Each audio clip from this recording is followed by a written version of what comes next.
Yeah, LA Comic Con 2017. Let's do this. NERDSoul. Late ill kid at OneYoungsta holding it down, bringing that street geek and nerd soul. What is up? I am here with a very interesting experience about AR and rundown hills. See? There it is. Amazing. There it is. Very, very impressive. And hold up, Tom? Todd? TJ. See?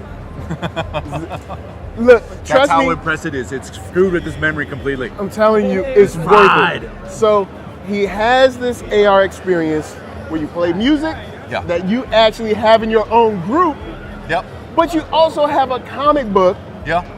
that it's so cool because there's postcards and all kinds of stuff, but I will let him tell you about the process of bringing that music and that comic book together. Right on. Michael, thanks for having me, man. Thanks, Dude, it's thanks. great. It's a pleasure to meet you. I mean, it's interesting because the show started Friday, and Friday is sort of an introduction day where everybody's walking around the convention and just shaking hands and getting to know one another. And it was kind of serendipitous to meet you yesterday because not only with what you're doing for the webcast series and everything, but just your own vibe of what it is that you like.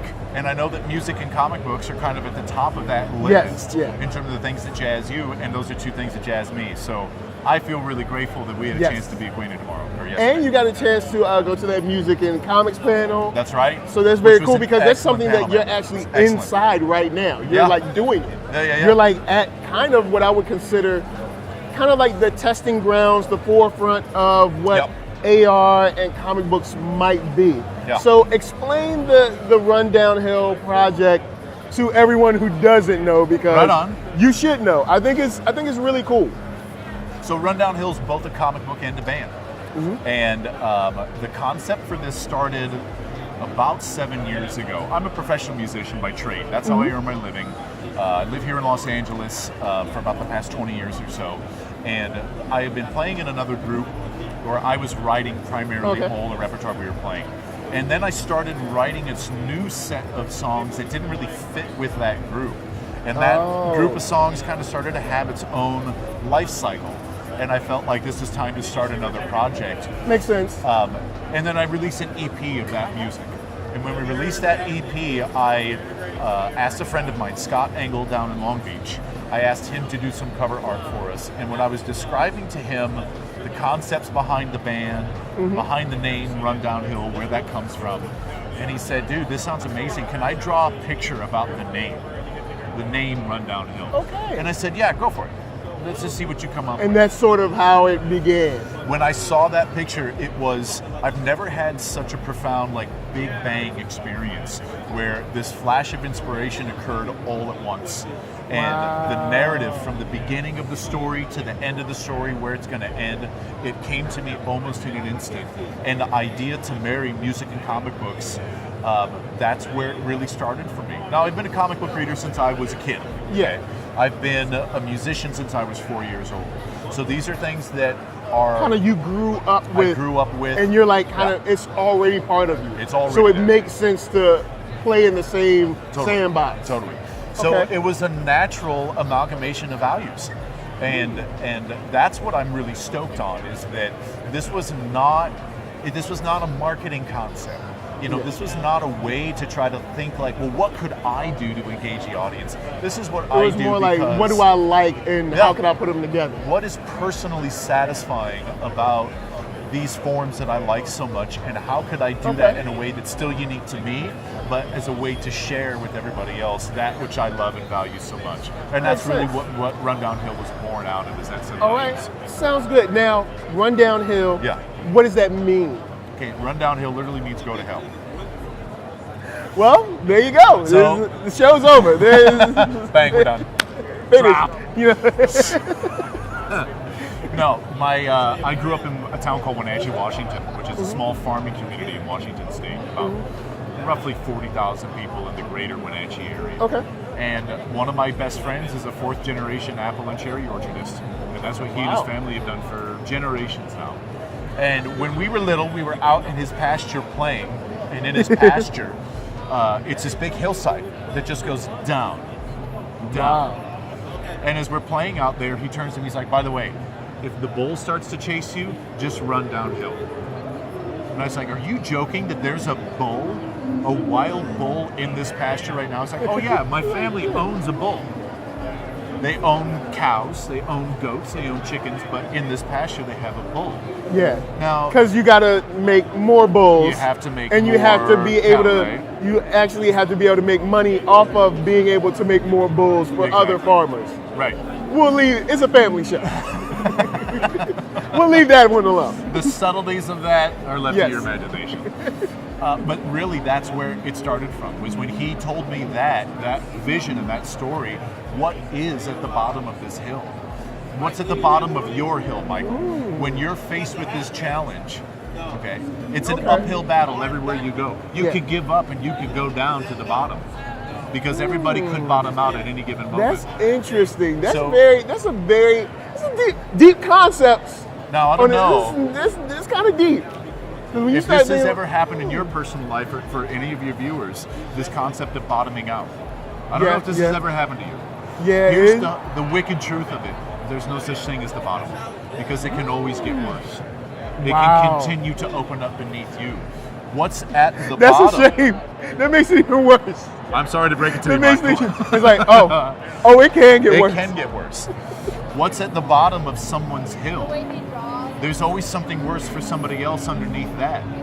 And that's where a lot of these concepts for the story begin to come out of. The story is set in the 1870s. It's post-Civil War, United States, what they call the Reconstruction. Yeah, the Reconstruction period. We're trying to put ourselves back together. We're trying to learn how to live North and South together with obviously disparaging values. Yes. And we're trying to learn about one another, but still make progress going forward.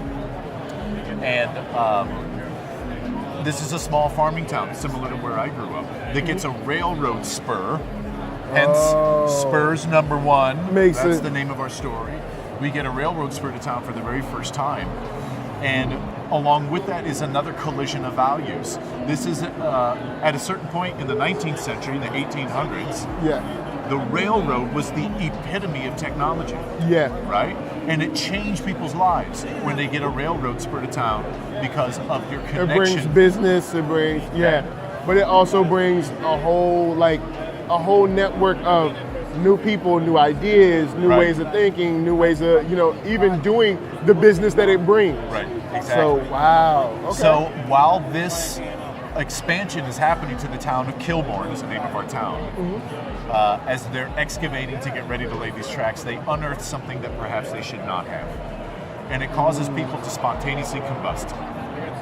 And that therein lies the underpinning values of our narrative, are what is causing these people to catch fire suddenly. Is it something supernatural, or is it something inside themselves?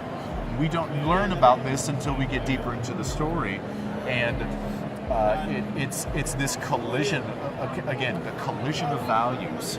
How can we rectify growth and progress and expansion while still maintaining that which we intrinsically believe, which is we believe in right now. We used to believe in the past, but now we have right now, and we're so caught with looking towards the future and what that has to offer us, we lose sight of people. This is a very people-oriented narrative, and from that, I'm drawing a lot from manga comics in Japan. This concept of developing emotion and developing mood, rather than slamming you with action again and again and again, which has its place. Well, spontaneous combustion it's action. Yeah, it's definitely action. It might not be the action you want. Yeah, that's true. At least if it's you.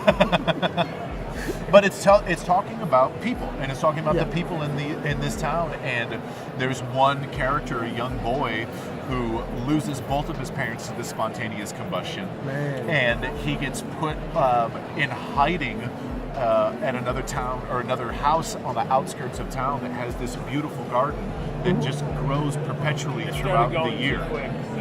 Once you start to eat those vegetables, you can never leave, or you will burst into flames. But they don't know this until it starts to get tested. I'm eating the food, and now I got to get out of this town because it's dragging me down. But as soon as I leave, I get sick until I come back and eat the food again. Wow. So these metaphors, these broader metaphors of people becoming stuck in geographic locations, unable to unearth and move to new opportunities or to explore new relationships. This is a wow. This is This I'm is going a whole meta on you, This Michael. is a whole nother video about how you can live your life. This ain't even comics no more. Meta. This is helping people choose your college, choose to leave your city, there's a whole bunch of stuff. Choose to leave the people you're with, choose to maybe move on from family members that you should. There's a ton of stuff. There's a ton of stuff that this could touch on. So now the next step of this is then we take all the narrative and we combine it with song. And to tell you the truth, all of this narrative started from concepts of song. And it helps you kind of like emote while you're reading the... Exactly. That's beautiful. That's beautiful. The song, I always start with writing the songs first. So I'm a writer of song in the tradition of Tom Petty. Okay. It's just writing and writing and writing. You know, those, and you see this with a lot of different artists where writing the songs was by far more important than recording them. Yes. You know what I'm saying? And that's the kind of writer that I try to be. I aspire towards that level. So I'm always starting with the song first. The song then informs a mood for me, and that ends up being placed somewhere within the narrative. So what's weird is I will write chapter 2, and then the next song I write is chapter 14. And then the next song I write becomes chapter 11. And so as things have continued to evolve, the narrative evolves, changes, and it's always in flux, but it's now starting to hone in at this point, describing these holistic values of inclusion between people, trying to break down the walls that divide us and still find what are the similarities that connect us. That's what I do in my career as a musician, is always connecting with other artists. My career now as a comics creator, learning how to connect with other artists. Our latest EP, this is crazy. I'm going to show you guys this. This is our latest EP. It's a collection of postcards. Yes. There's no record here. This is the cool thing. Dude, there's no record here. So how do you access the music through this? Is through an app called Erasma. And Erasma is available on the App Store. It's a completely free app. It's free to own for anybody. You just got to download it and access it. And that's how you access the songs through this. The artists who created the work included within this range from my friend Claudio Gerardo, who's all the way from Toronto. Okay, my friend John Horsley from Seattle, Washington. Scott Engel, local guy here from Long Beach. Okay, so Chris McFan, Clayton Crane from the Pacific Northwest. So it's artists from really all over the country, all over North America. That's cool. That's cool. And that's the spirit behind the project, is connectivity and really just finding those things that we can all relate to and connect with. The underlying values of the music, it's Western music. It's about loss, it's about love, it's the trials and tribulations, and that music I particularly connect with because of its honesty. All right. I'm a musician. There's no hiding behind the drums. I know people like to, but I'm a big man. Yes. Okay? And there's no hiding behind the drums. Yes. And it's honesty wherever you go, and that comes out within the music. At least I hope that's what comes out, is that spirit of honesty and transparency and loss, love, and the undying will of the human spirit. That's what connects us all together. Quick question. Yes. Where can the lovely people find you and Rising Down and all this great, cool stuff? Beautiful. So the website's called rundownhillmusic.com. It's all one word, rundownhillmusic. And we're also on Facebook, which is just Run Downhill. On Twitter, we're run_downhill. My personal website is just tjtroy.com. And all these things are interconnected back to it. We're on YouTube, we're on SoundCloud, we're on Bandcamp. If you search Run Downhill or Run Downhill Music, that's where you find the material. Cool. Well, Thank you, Michael. Thank you, so brother. much knowledge.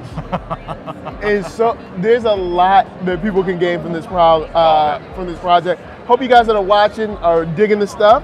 And from us to you, before we bounce from LA Comic Con, where can they find your table? We're in Artist Alley as part of the Comic Book Pavilion, table L36. Here all weekend, baby. Cool. So from us to you, that's peace. Peace.